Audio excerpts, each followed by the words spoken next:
Okay, this is going to be a little bit of a review on your two sections on rational functions, sections 2.6 and 2.7 for your quiz. I don't know if I'm going to hit everything that your instructor has talked to you about, but I'm going to hit some of the key topics. So I would guess that you will most likely have problems similar to the ones that I'm going to work out, and I'm also going to try to explain. I did also give you some review notes to look through with some examples worked out as well. So if you have any questions on those, just give me a call. To look at the vertical in the first four problems here, actually the first five, there's one on the back. Determine the vertical and horizontal asymptotes of the function. Also find the domain of the function. Well, let's start. I usually like to do the domain first myself, even though it asks for it secondly. The domain, I always look for what makes, for these rational functions, what makes my denominator 0? Well, x minus 1 equals 0 when x equals 1. So 1 is not part of the domain because I can't divide by 0. Division by 0 is undefined. So my domain, which I like to use a capital D, and since the name of the function is f, I'll put like a little subscript there for f, would be all real numbers except for 1. And in interval notation, I would write that as from negative infinity to 1, parenthesis, because I don't want to include it, and then from 1 to infinity. Now, one nice thing about doing this is that you already know now what makes your denominator equal to 0, and that's x equals 1. My numerator is equal to 0. If I said 5x equal to 0, divide by 5, I get x equals 0. So notice that my numerator is not equal to 0 when my denominator is. There are no values that are common that make both the numerator and denominator 0. Because if I'm looking for now vertical asymptotes, I have to make sure that it only makes the denominator equal to 0. And there is only one number that makes the denominator equal to 0. It does not make the numerator equal to 0. So my vertical asymptote, I get practically straight here from my work on finding the domain. I'm just going to abbreviate. My vertical asymptote there would be the line x equals 1. That's the vertical line. Okay, so that is there. And then I have to determine my horizontal asymptote, if there is one. Now, there's not always a vertical asymptote, and there's not always a horizontal asymptote for rational functions. Most times there are, but not all of them. And we can find the horizontal asymptotes. Now, both the vertical and the horizontal asymptotes are defined in your book using the idea of a limit as x goes to infinity or as f of x goes to infinity or negative infinity. And what this means is for the vertical asymptote, the closer x gets to 1, the bigger or smaller, depending if it's positive or negative infinity, this goes to. Well, that's kind of a nice mathematical way of defining a vertical asymptote, but again, maybe a little bit more efficient would be find those values that make the denominator 0 but not the numerator.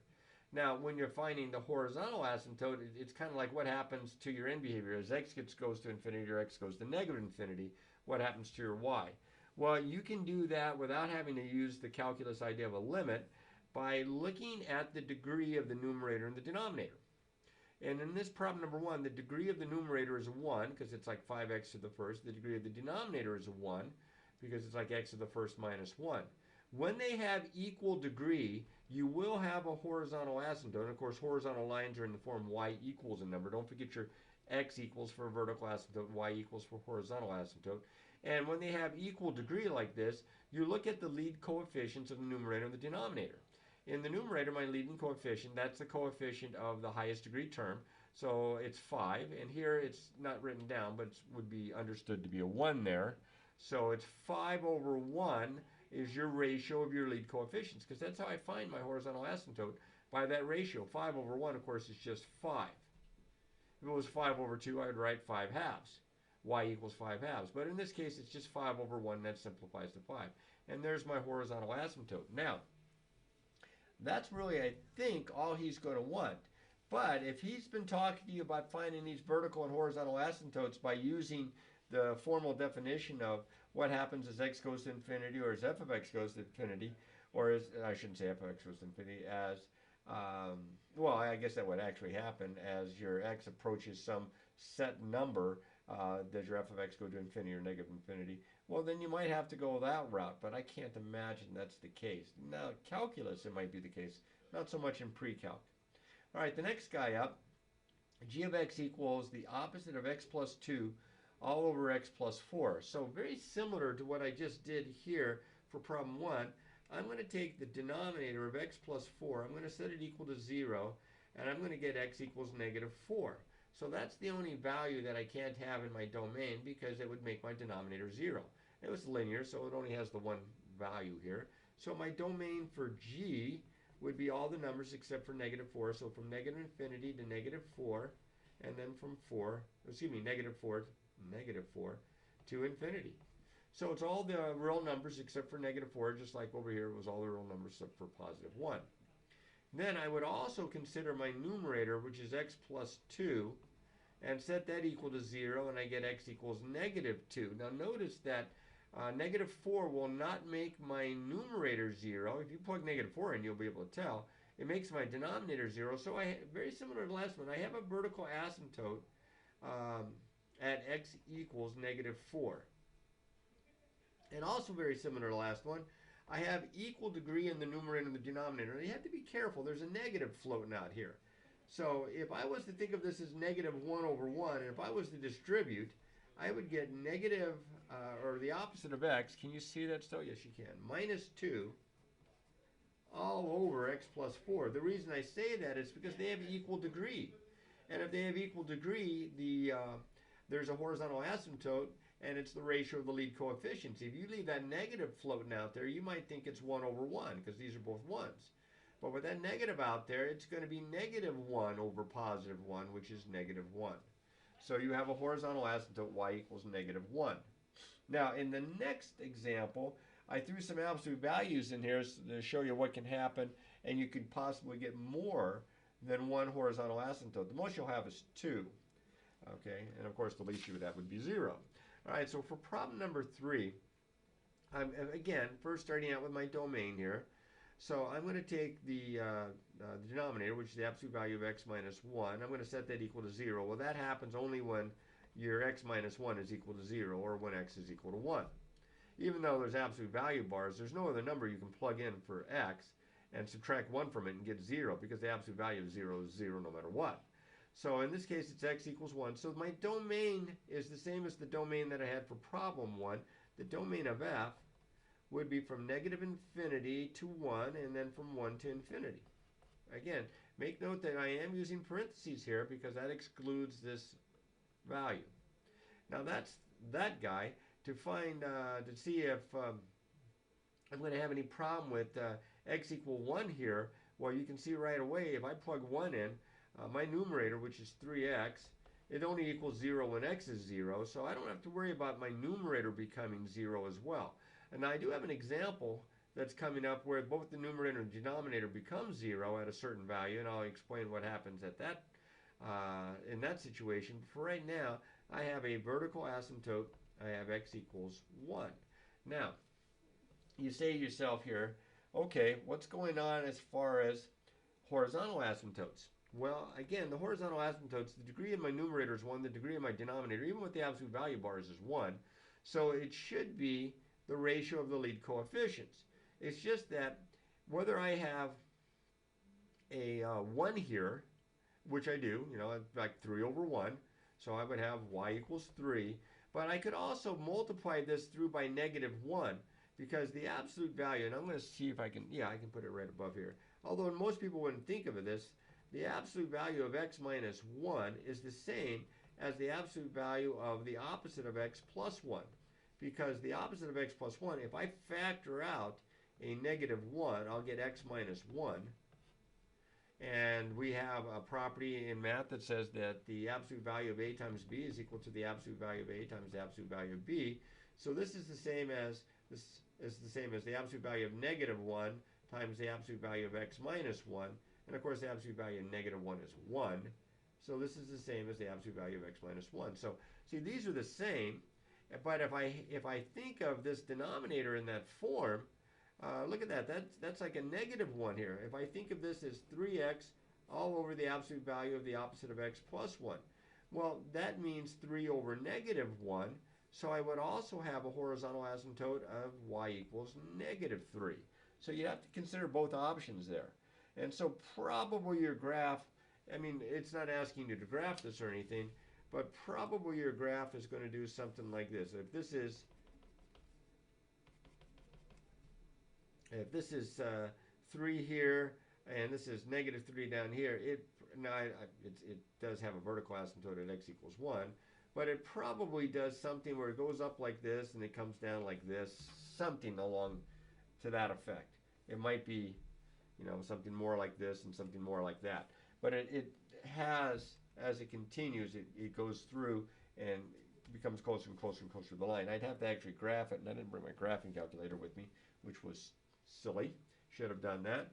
All right, the next guy up is a little different than the first three because my numerator has degree higher than my denominator. So we'll get to that in just a second. First things first, though.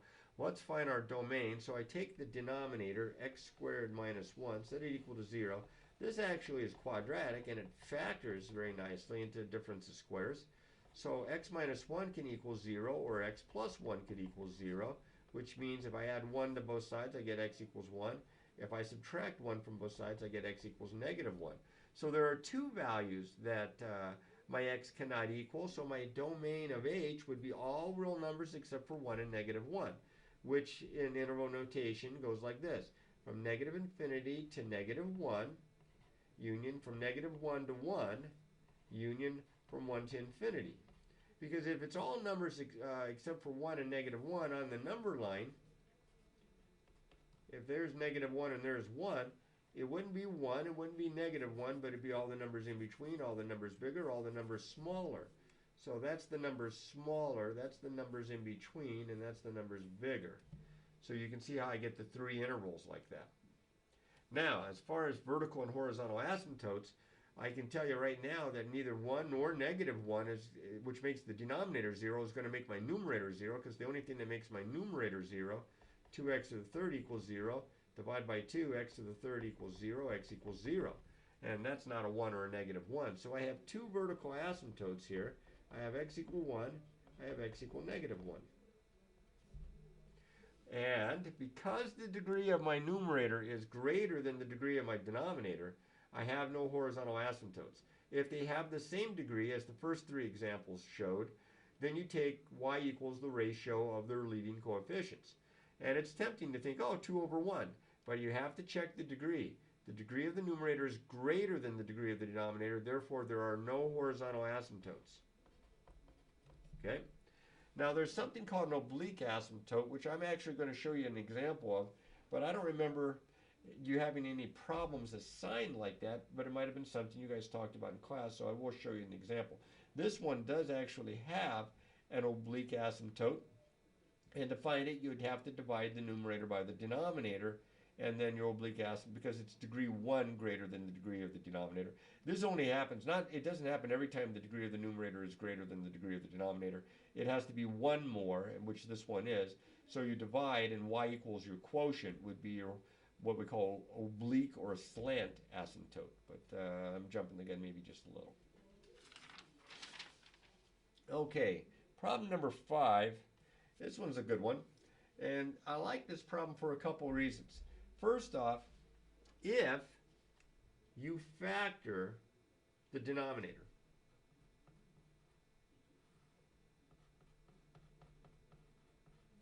you end up with a factor that's in both the numerator and the denominator that would simplify by canceling that out. However, you can't just cancel those out.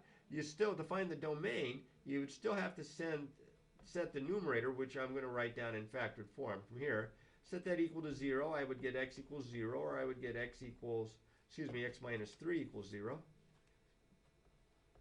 which if I add 3 to both sides would give me x equals 3. So I do have two numbers that make my denominator 0. So my domain for f would be all numbers except for 0 and 3. So from -infinity to 0, from 0 to 3, and from 3 to infinity.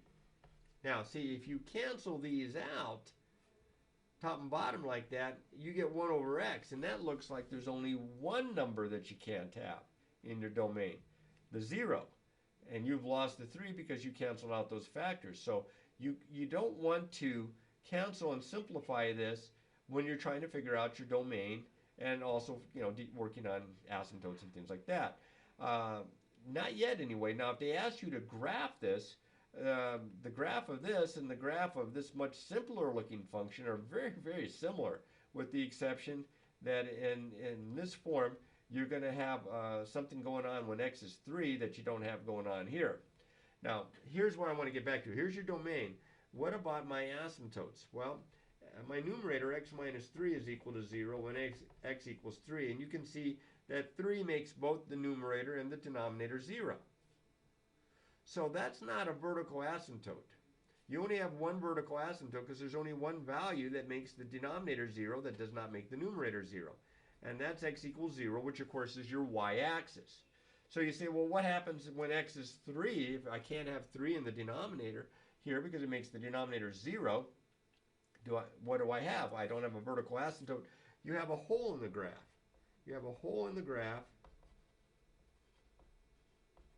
when x equals 3. Now, see, the graph of this guy, that's your parent graph. That's your reciprocal. And this is going to look kind of sloppy here, but I'm going to try to make it look good enough for you to be able to see what's going on, I hope.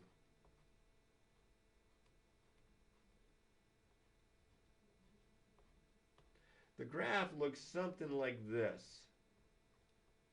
It has a branch there. It's a hyperbola, kind of diagonally looking, and it also has a branch here. Right? That's this guy. But this guy is not the same because x equals 3. Remember I said you have a hole in the graph when x equals 3? So when x equals 3, you have a hole in the graph right there. And so that's the difference. This graph goes with this, whereas if I asked you to graph y equals 1 over x, there wouldn't be the hole there. It would just be the two branches. So these two functions are exactly the same for all real numbers except for one. X equals 3. And that'll come into play later on in calculus when you're finding limits.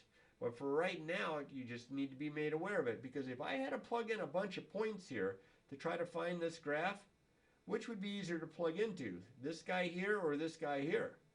Now, that's not going to happen that often, but I do remember there was one assignment that your teacher gave you where you had, I think, 4 problems, this being maybe one of them, where you had 2 functions that were identical except at maybe 1 or 2 x values, and in this case just the one x value of 3.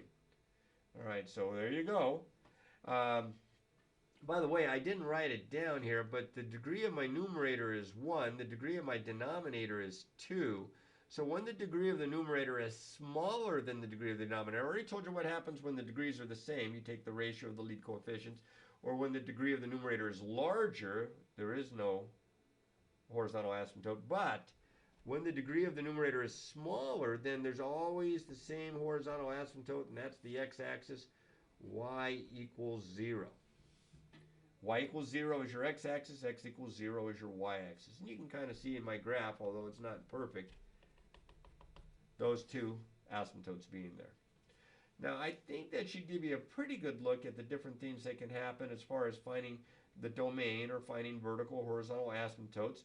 I'm sure there's plenty of examples that you can look at that are already worked out for you in the book, as well as in the videos, including my videos for pre-calculus on section 2.6. By the way, in section 2.6, in the other pre-calculus book that I make videos for, I think there's 3 videos there, and they kind of go over the same stuff I'm going over now. So if you don't like this or you want some reinforcement, go to my other videos for pre-calculus, and I believe they're all under the section number 2-6 or 2.6. All right, now the last example that I have here that I think truly describes the kinds of problems that you might encounter in from section 2.6 of your book, of the Orange Book. Here's an example of a story problem. Now, I should have brought a calculator with me, but I did not, so hopefully I can grind this out without too much trouble. It says the cost in millions of dollars for removing P% of the industrial municipal pollutants discharged in a river is given by this rational function here. C equals 255p over 100 minus p, where p is between 0 and 100. It can equal 0, but it can't equal 100. You're to find the cost of removing 10% of the pollutants. This is just a straightforward story problem. All I'm going to do is plug 10 in for p. Now, if you're saying, well, why don't you plug in, change 10% to 0.1 and plug that in? Because p, remember, is the number in front of the percent sign. So I'm plugging 10 in here and here. So I'm going to write, in fact, I'll just write C of 10 is equal to 255 times 10 all over 100 minus 10. So that's 2,550 all over 90. Let's see, I can knock off a 0. I don't think it goes into it evenly. No, it's not going to go into it evenly. It's going to go into it 2 times, it's 18, so 75 goes in 8 times, and it looks like and a third. So find the cost of removing 10% of the pollutants. Remember, this is in millions of dollars. The cost is, I'll write 28 1/3 million dollars. There we go. Okay. I don't think you want to try to go ahead and write. I mean, you could write $28,333,333.33. That's as close as you can get it to the penny there, and put a dollar sign in front like that. But if you write it out and use the words $1 million, that probably works just as well. And the last part of this problem, and this is, by the way, this one is out of your book. I don't remember what problem number it is, but this is out of your assignment section there for 2.6. It says, according to this model, would it be possible to remove 100% of the pollutants? And I write this one down not because I'm interested in the answer, but what this actually kind of helps explain. See, you can't remove 100% of the pollutants because it says here P is less than 100. So according to the model, it's not possible. But what I wanted to show you here was, as P gets bigger and bigger and bigger, in this case approaches 100, what happens is I get a number, I get kind of like a cap to what this could reach in millions of dollars. Remember, for 10%, which isn't all that much of the pollutants, it's still 28 million and some change. But in this case, if I look at this and I try to figure out what the cap is, I'm trying to figure out what happens as P gets bigger and bigger and bigger. So I could look at this as far as a horizontal asymptote. Now, the degree of the numerator is 1, the degree of the denominator is 1, and the ratio of the lead coefficients is 255 over negative 1. Well, actually, that's not quite as good as I wanted it, because that's going to actually give me a negative value with the idea that it's getting beyond 100 there. Well, that probably is not the world's best example then. I thought I was going to peak out at 255 million, but over a negative 1, that kind of messes that one up. I was looking at this for a horizontal asymptote to kind of give you a top value, but I'm not comfortable in doing that, because if I put in 99, this is going to be big, this is going to be small. It's going to be pretty good size. So I guess we're going to scratch this. Maybe this was a bad example for me to show you then, as far as that. But as closer we get to 100, 99.9, plugging those in, you're going to get a pretty good value, because it's more and more difficult and more expensive to get all the pollutants out, especially when you're trying to get every little bit out, whether it's from a river or what. Although I understand they have a new invention that kind of solar driven that removes plastic from rivers, so that's kind of interesting. I think it was developed in somewhere in Europe. Hopefully they'll bring that to the US soon.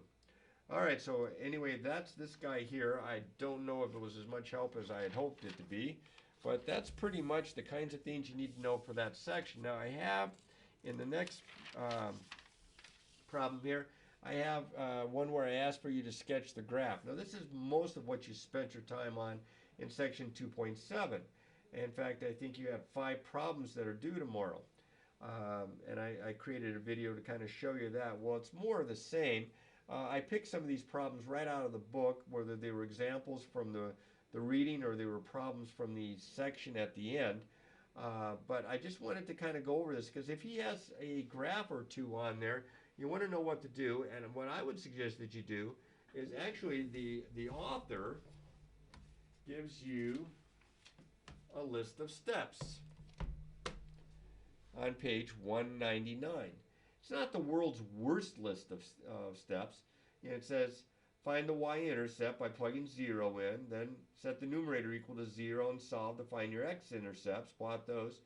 Okay, and of course set your denominator equal to 0 and solve to find vertical asymptotes, and of course look at your degree of your numerator and denominator to look for horizontal asymptotes, and then plot points. It says in between and beyond the x and intercepts.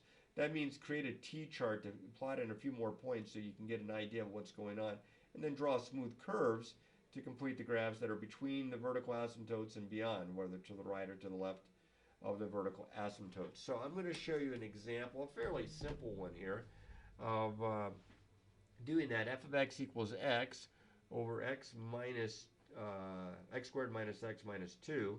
Okay, if I find f of 0, that would be 0 all over 0 squared minus 0 minus 2. That's 0, because I get 0 over negative 2. So I have 0, 0 as an intercept here.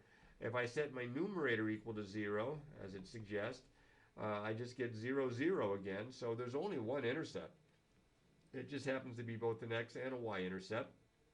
I set my denominator equal to 0, and this factors x minus 2 times x plus 1 equals 0. So I set x minus 2 equal to 0, or x plus 1 equal to 0, and I get x equals 2, and I get x equals negative 1. These are my vertical asymptotes. Now the reason I know that they're vertical asymptotes and not holes in my graph is because if I take 2 and plug it into the numerator, it does not make it 0. If I take negative 1, plug it into the numerator, it does not make it 0. So it makes the denominator 0, but not the numerators. So I have 2 vertical asymptotes. So right away, I'm thinking I'm going to, hopefully I brought a straight edge. I don't have one handy, but I do have graph paper at least. That helps a little. Set my scale. So I have a vertical asymptote at x equals negative 1. Make a dashed line for your asymptotes. They're not actually part of the graph. They're to help you with the graph. And then x equals 2. And the degree of my numerator is smaller than the degree of my denominator, so I have a horizontal asymptote. Remember, when that occurs, it's always the x-axis, y equals 0. So, and what you have formed here look like 6 little regions. This upper right, this lower right, this in the middle up, this in the middle down, and then the upper left and the lower left. So your graph probably is going to be in 3 out of the 6. It's usually the case that it's in 3 out of the 6, and usually it'll alternate. It'll like be upper left, bottom middle, upper right, or just the opposite of that, lower right, upper middle, lower left. We'll see what happens here as we go to do this. Now we only have 1 point, and that's at 0, 0. So that's not near enough. You're going to need to create a t-chart here. Now, what number should you plug in? Well, to the left, to get an idea of what my curve looks like, I think you got to plug in 2 or 3 numbers here. So I might suggest, to the left here at negative 1, I might suggest you plug in negative 4, negative 3, negative 2, maybe even negative 1.5.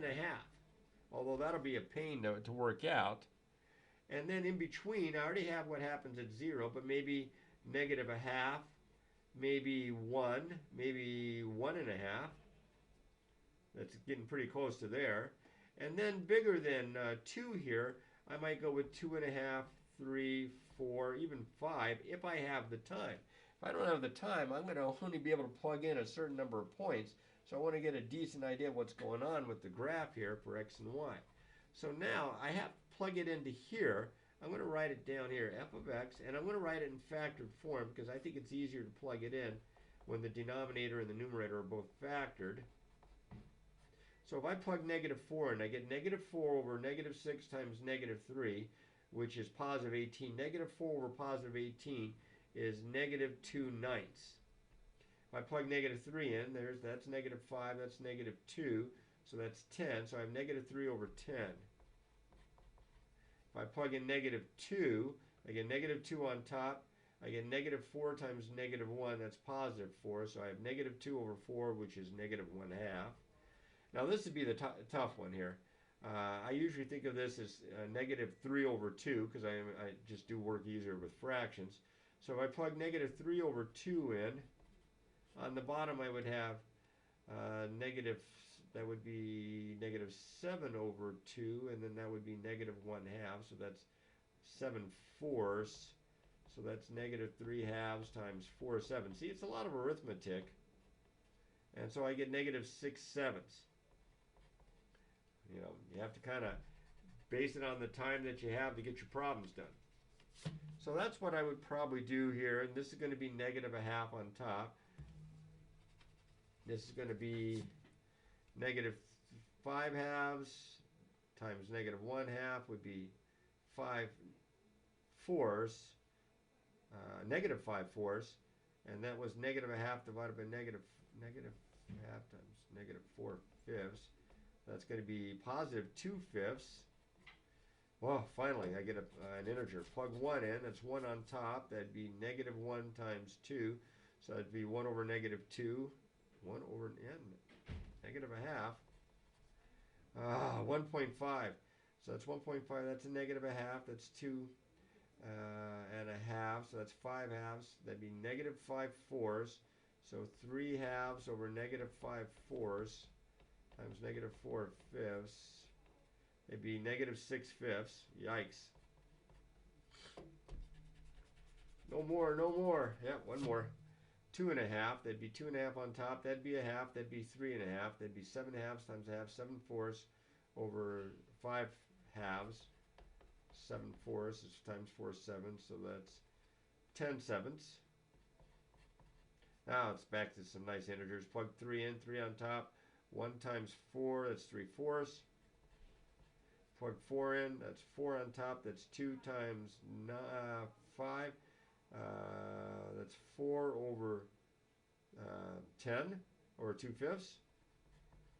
Plug 5 in, that's 5 on top, that's 3 times 6, that's 18, so that's 5/18. Yeah, that's not much fun, is it? Alright, so negative 4, 2, 3, 4, negative 2, 9, so that's pretty close to the x-axis, just underneath it, negative 3/10, that's also pretty close, a little bit further down, not much. Negative 2, negative 1/2, still pretty close, but a little bit further down. Negative 1 and 1/2, then this is negative 6/7, which is practically negative 1. So even though it's kind of difficult to tell, it looks like my curve is going to do something like this. Now to get a better idea, you'd have to plug in a heck of a lot more points. Now don't let it cross your asymptotes there. And then in the middle, I think the middle might cut through both, it looks like here. So that negative 1/2, I'm at 2/5. That'd be about there. And then at 1, I'm at negative 1/2. That'd be there. And then at 1 1/2, I'm at negative 6/5. So this graph kind of looks like this. Best I can tell.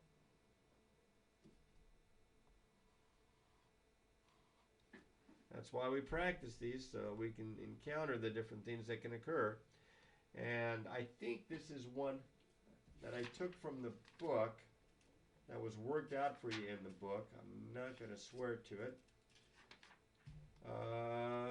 Yes, it's example 3 on page 201, so you can check out their graph.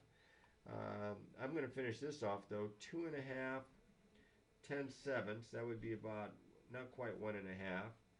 3 3/4, 4 2/5. A little less than half, 5/18. Not much smaller, but a little bit.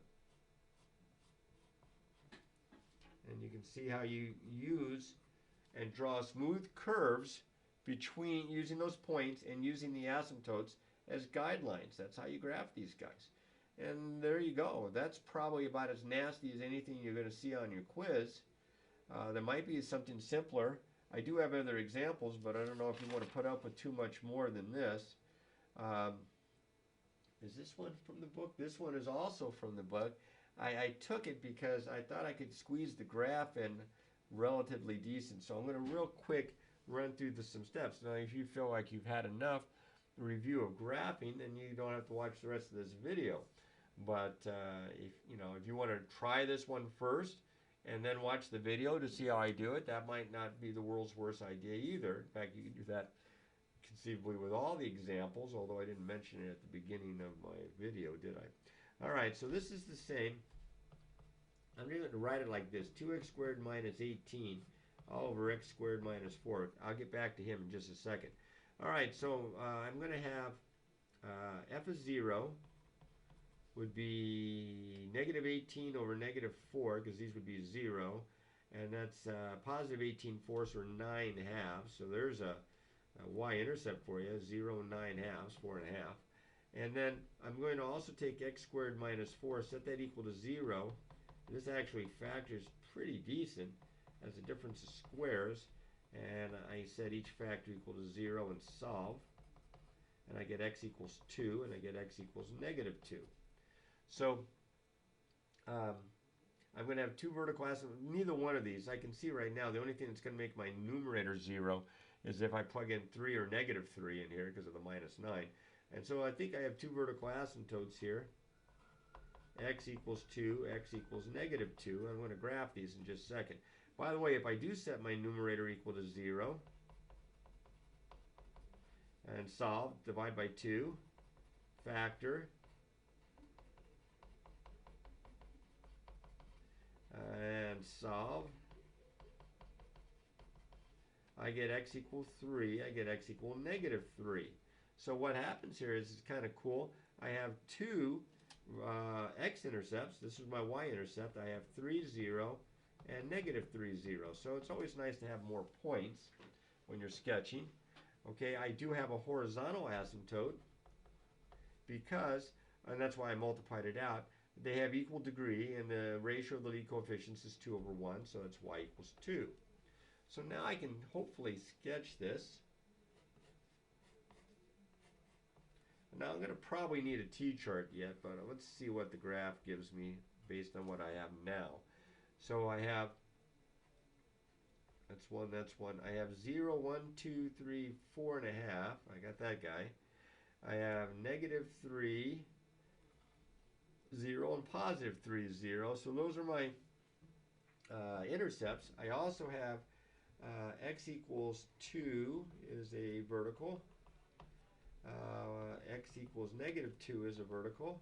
They are lines, so put the little arrows on the ends. And then y equals 2, that's up here.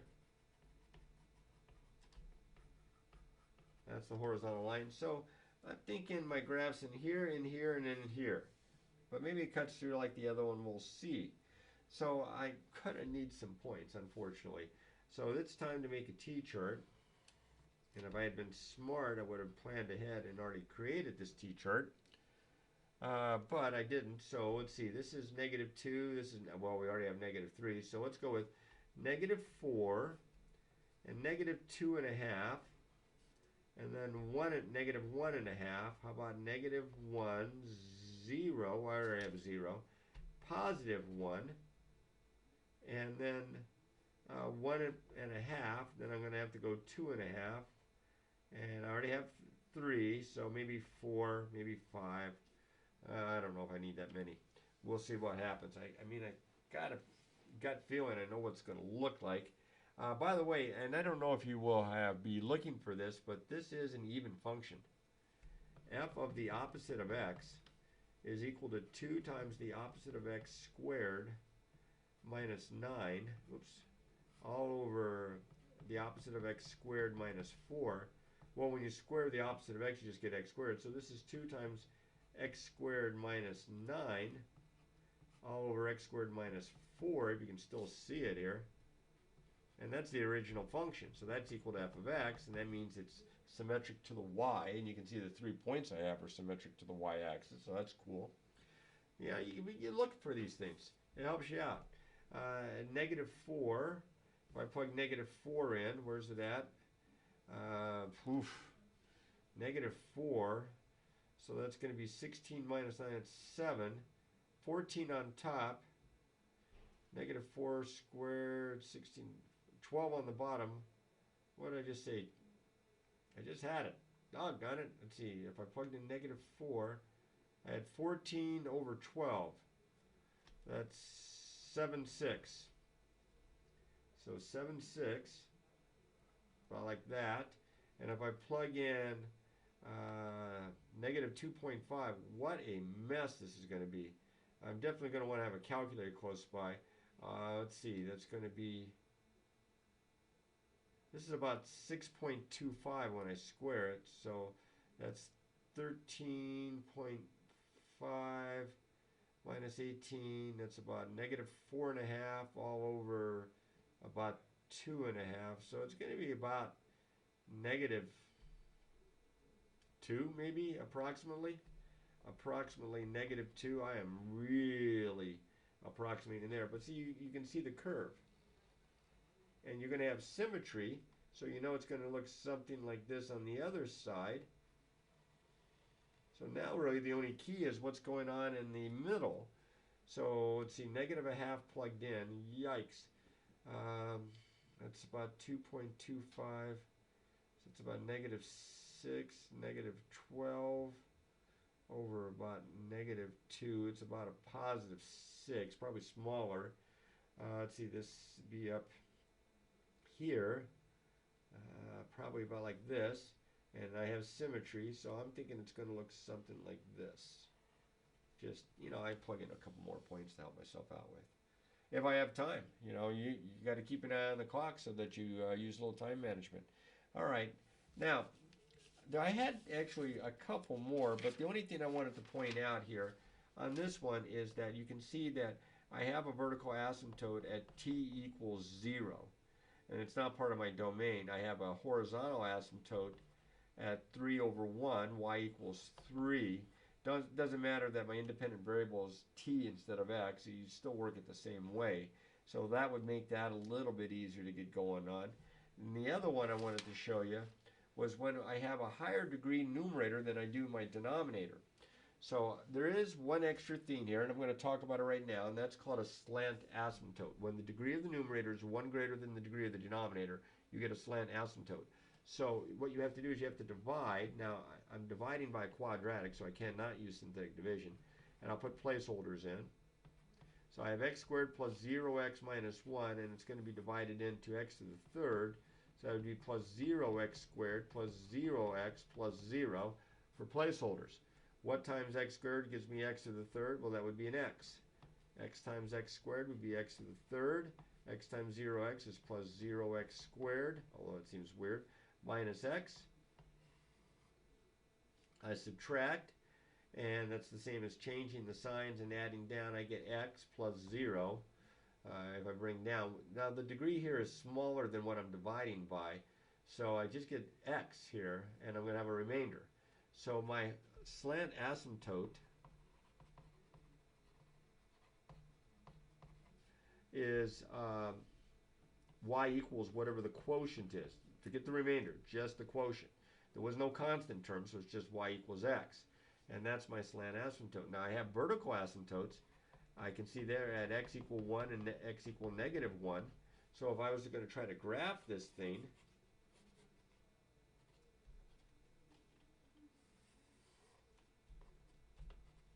here's 1, here's negative 1.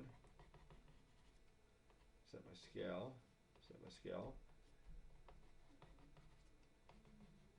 Okay, and then I also have this guy, y equals x, which is kind of like a diagonal looking line here. Slope 1 goes right through the origin, and you see you have some regions here, here, and here. So it's slightly different. Did I steal this one from the book? Oh, I would like to have said that I had. I think I did, though. Actually, this is